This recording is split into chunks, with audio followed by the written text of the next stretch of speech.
mga pastor dyan sa mga protestanting siktang denominasyon dito sa Pilipinas at sa buong mundo.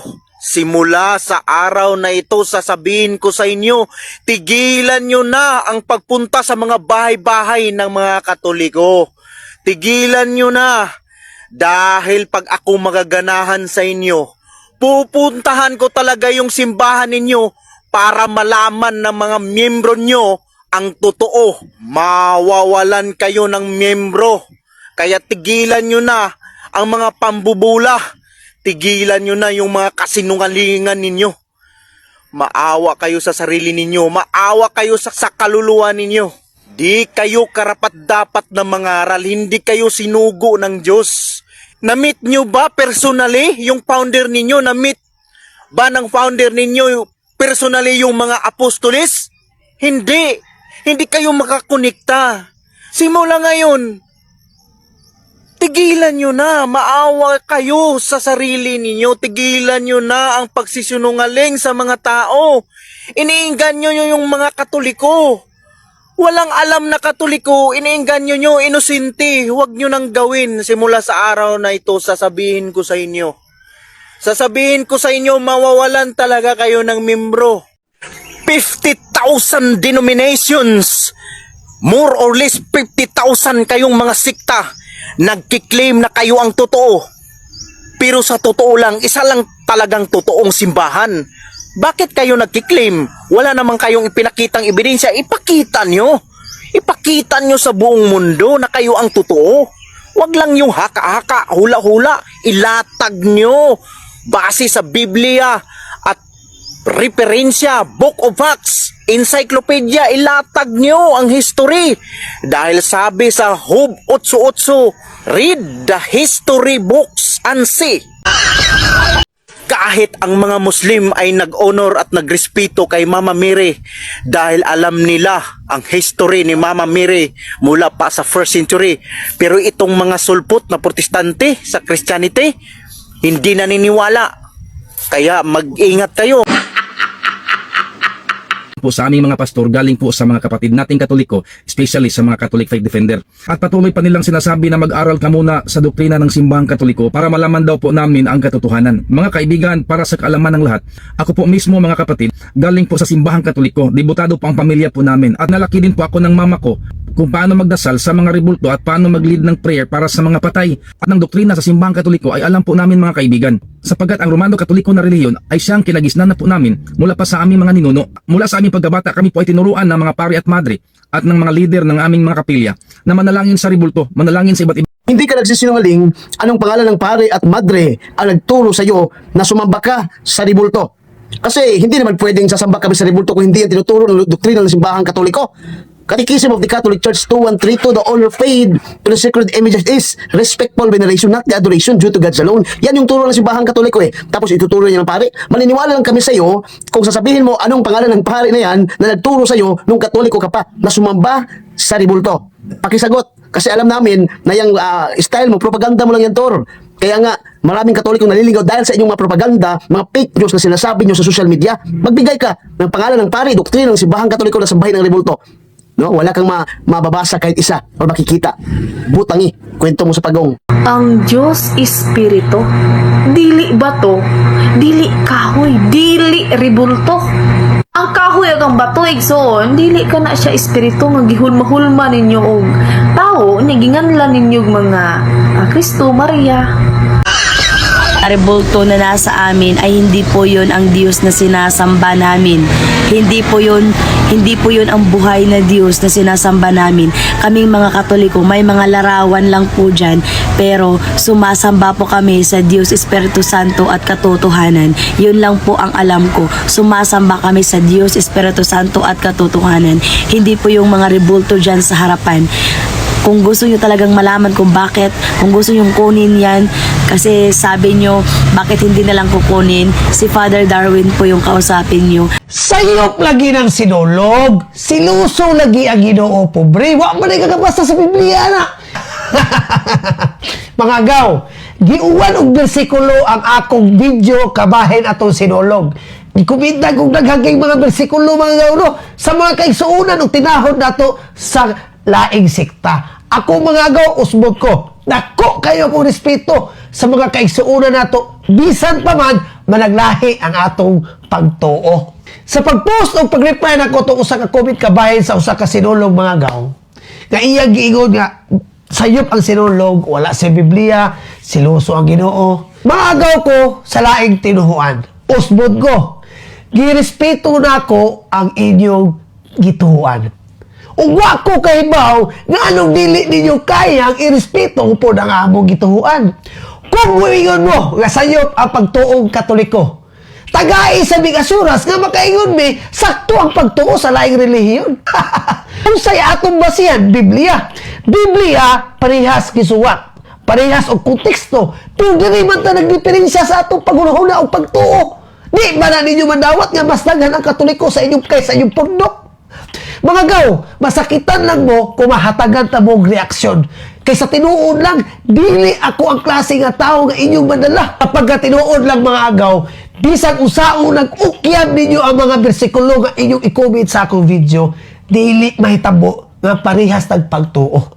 Kay ako pod, kay bawo man sa kumubasa, o kay bawo pod kumusabot sa mga gisuwat sa Biblia. Pero dili lagi na mo akong konteksto. Karon, na kay karon, ang ilang hugot kay nga example nga nung bati ang sinulog o wala sa Biblia, kining mga kaigsuuna nato nag-celebrate nga mga siksi kayo.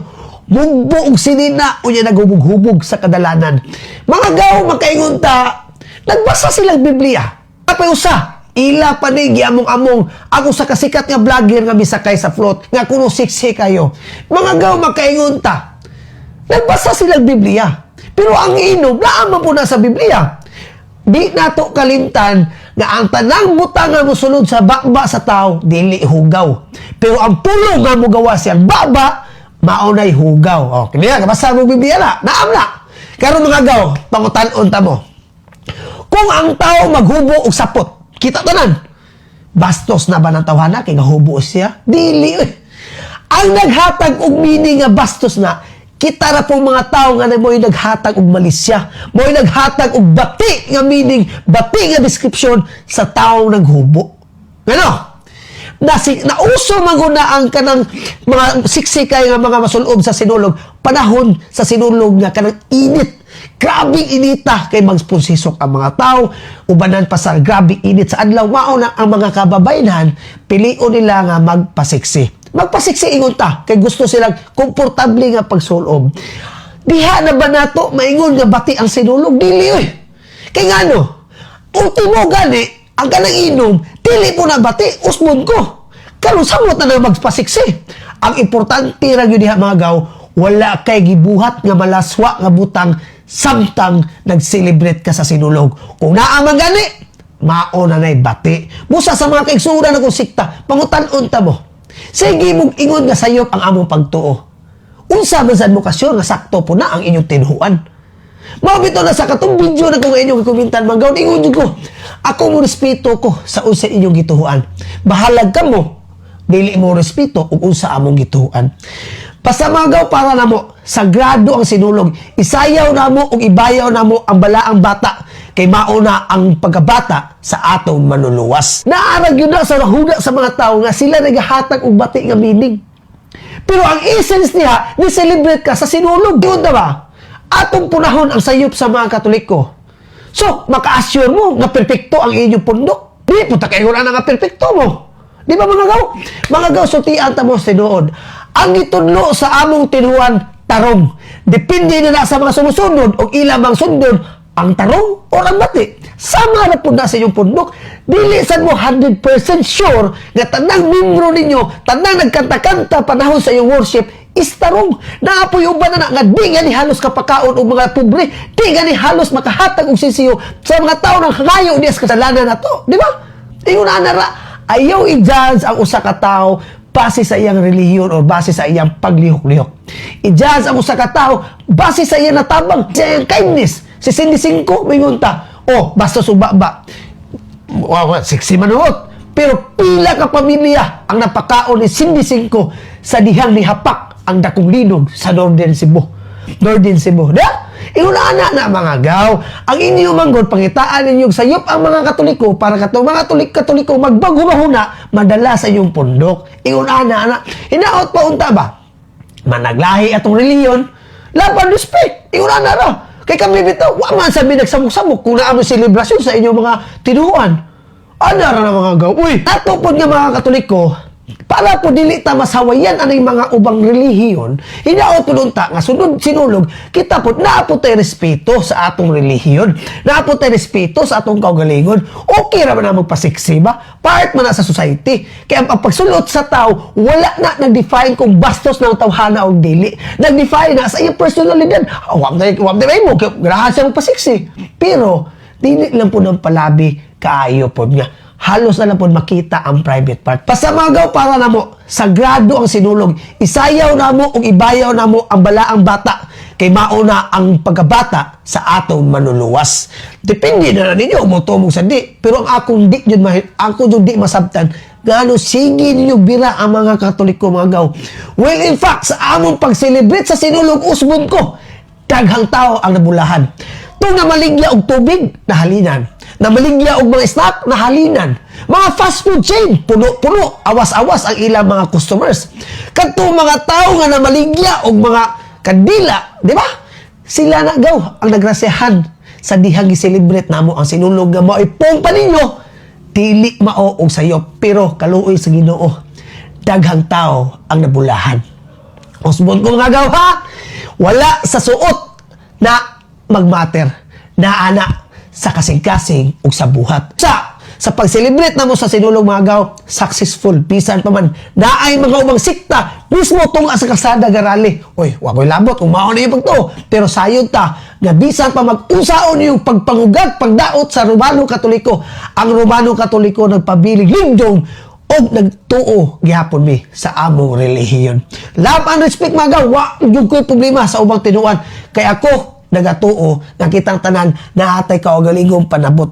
Pusa, diha mo ni respeto. Mga sa mo, di mo respeto sa Katoliko, kay sayop, mauligin usbon ako. Unsay assurance ninyo nga kamo ang sakto. So, usbon ako sa mga pulis, tanog, traffic enforcer, mga jeepney driver, taxi driver, habal-habal driver, maxim driver, sa tanang mga naghatag og kusog nila, haron lang nga mas successful ang sinulog, mga kaparian, tanan mga volunteers. Daghang salamat, Piba Pit Senyor.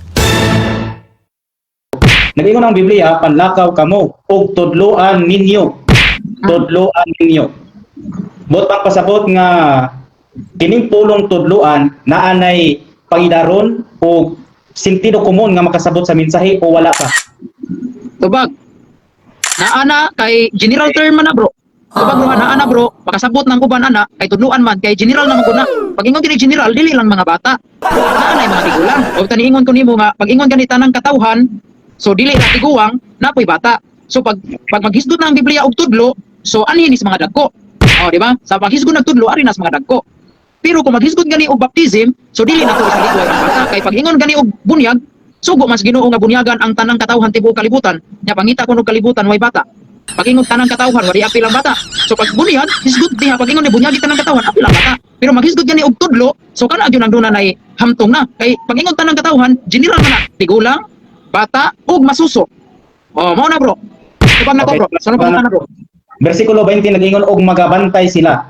Tudloan usa bautismo kunya magabantay sila. Pangutana, unsaon nimo pagpahaom o giunsa nimo pagpahaom sa gitawag ta og bata nga di pa man nakasabot, di pa man matudloan, di pa man makabantay.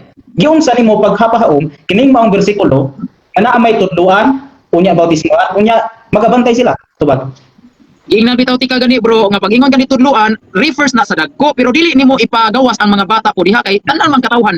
So ay sa pa bro ha, pag ingon gani tanang katawhan bunyagan, so apil na lagi diha ang bata kay general term man na tanang katawhan man. Nya pag ingon gani tudloan unya tudlo is pagtuman, so kana dito po na referido po na sa mga dagko. Kay pag ingon gani tanang katawhan ay tigulang may mga dagko na sa mga bata. Oh, that's it.